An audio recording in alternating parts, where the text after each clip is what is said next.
Já, komið sæl. Það nokkuð öflugt úrkomukerfi að ganga yfir landið í nótt en það fer nú hratt yfir og í kjölfarið fylgir svona nokkuð hvöss suðvestanátt á Norðurlandi á morgun en sem gengur þetta allt niður og á mánudaginn að þá fáum við hæðarsvæði hérna yfir landið og síðan ekki annað en að sjá að mánudag, þriðjudagur og miðvikudagur verði með rólegasta móti og nokkuð sólríkir. En ef við skoðum hitasviðið að þá erum við í hlýjum loftmassa núna en síðan þegar skilin fara yfir þá mun svona heldur kaldara loft koma inn yfir landið en það mun nú ekki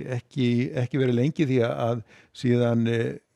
strax annað kvöld og þá byrjar við að fá svona heldur hlýri loftmassa aftur til okkar þegar að hæðasvæðið tekur völdin og þá svona fara hitatölur heldur aftur upp á við.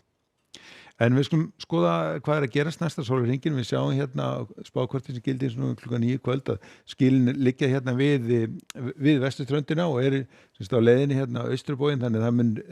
rigna talsvert mikið bæði í sunnan og vestanlands í nótt en síðan strax í fyrramálið þá verður nú farið að létta til en það ansi hvöss suðvestanátt sem að fylgir þessu tíma og þetta getur orðið stormur á Norðurlandi svona kannski í kringum hádegi á morgunin síðan gengur þetta allt saman niður þegar líður á morgundaginn.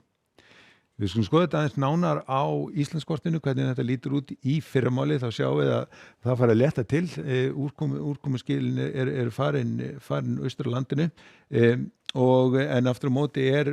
hún nokkuð stíf hérna í suðvestanáttin á Norðurlandi og Vestfjörðum, við erum að tala stinnskalda eða jafnvel allhvasst og síðan svona þegar líður á morgunum svona í kringum hádegi þá á nú að vera mestu vindur þá geti ég verið orðinn stormur tíma á Norðurlandi en það gengur hratt niður og strax seinnipartin að þá verður vindur farin að ganga talsvert niður og einnig verður farið að létta töluvert til og jafnvel orðið heiðskýrt nokkuð víða. Nú síðan á mánudeginum að þá eru komin svona hæg breytileg átt hjá okkur og nokkuð sólríkt og hitatölurnar eru komnar aftur upp í tveggjastafstafstölur svona bara nokkuð víða og á þriðjudaginn þá verður veðrið nokkuð svipað hjá okkur, hæg breytileg átt, sólríkt á landinu og hitatölurnar svona víða í kringum 10 stig. Á miðvikudaginn að þá verður svipað upp á teiningum en þá svona hæg breytileg átt og sólríkt á landinu helst að þessi svona heldur á kólunni okkur þannig að svona hitatölur eru kannski aðeins að síga niður á við og þá kannski svona einhver norðan til. En við skulum skoða hvað að gerast í kringum okkur, þannig að farið að létta til hérna í Noregi en annars ansi svona svalt í álfunni og úrkomusamt og snjóar í fjöll og við sjáum hérna á Balkanskaganum að þar mjög öflugt úrkomukerfi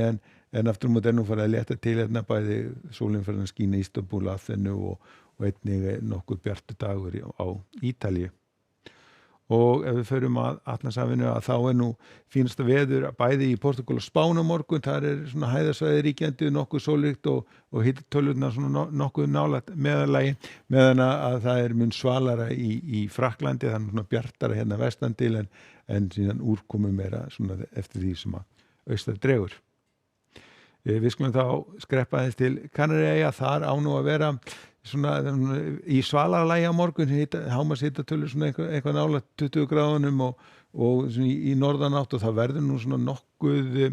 svona freka þungbúið og gæti jafnvel orðið einhverjir drópar en þá sést nú talsvert í sólina einnig. Og ef við förum síðan vestur hafa þá nú öflugt úrkomusvæði hérna í Suðurríkjunum og tegir síðan norður á bóginn að vera þungbúið í New York og Washington og það nú svona almennt svalt að lítast nema þegar við komum að vesturströndinni að þá bæði þar hlýtt og bjart. En skulum enda þetta á korti morgundagsins, það heilmikið að gerast hjá okkur næsta sólarhringinn, úrkomuskil sem að ganga yfir í nótt með nokkrum látum og síðan þessi hvassa suðvestanátt norðan til svona miðbik dags á morgun en síðan gengur þetta saman allt niður þegar líður á morgundaginn og síðan eru rólegir og bjartir dagar framundan. Segjum þetta gott að vera í kvöld, verið sæl.